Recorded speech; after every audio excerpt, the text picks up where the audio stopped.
That's all. Let me try mode 1 to see how good it feels. Way too slow.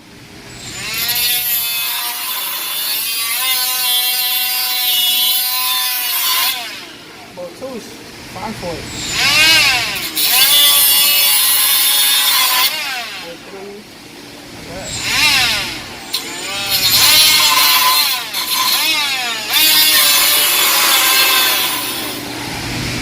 I want to flip it around, but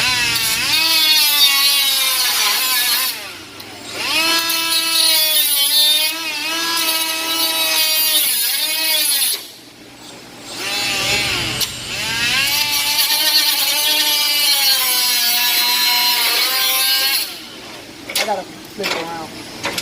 It's a little bit too difficult for me to see exactly what I'm doing. Nah, that's much better.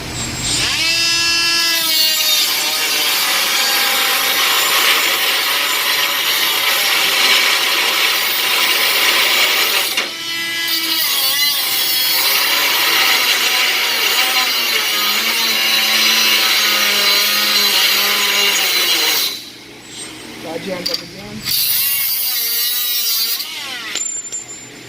It took a little while. I got 1 dot left out of 4, my battery indicator, if you can see. I started with all 4 lit up, fully charged. This is the 2.0 battery from Milwaukee. I always buy only Milwaukee certified products so the tool don't get damaged, and also I have the true battery. I always noted that the tool lasts a little bit longer, and I gotta put this to more tests, more real life applications to say, and so far so good. It's a little bit heavier than my regular air operated one, but I like it. So I just hope that it actually keeps. The blade did not get chewed up, even though it got jammed like 2 times through the process. But I think it was worth the price. And just to be able to be free from any airlines, to go anywhere, do any application and cut, and know that it will work, that's when you have a fully charged battery. If you don't have a fully charged battery, that's when you're not getting into sticky positions. But as long as you have backup batteries, like I do, and I should have tried that.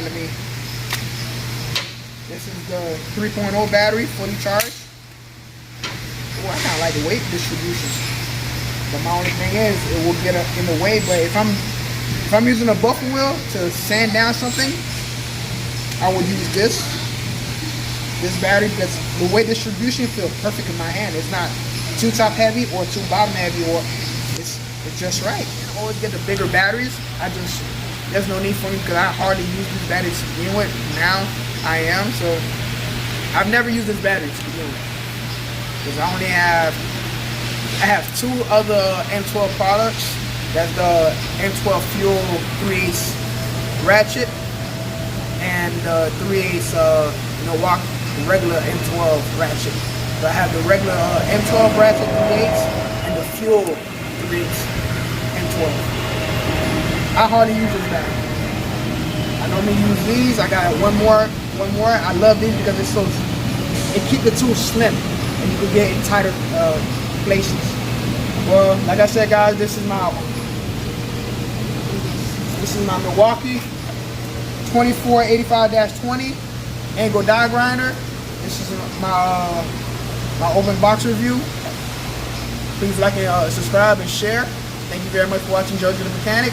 I'll keep bringing new tools and new innovation. Just give me a shout. Let me know what you guys want to see next, alright? Enjoy.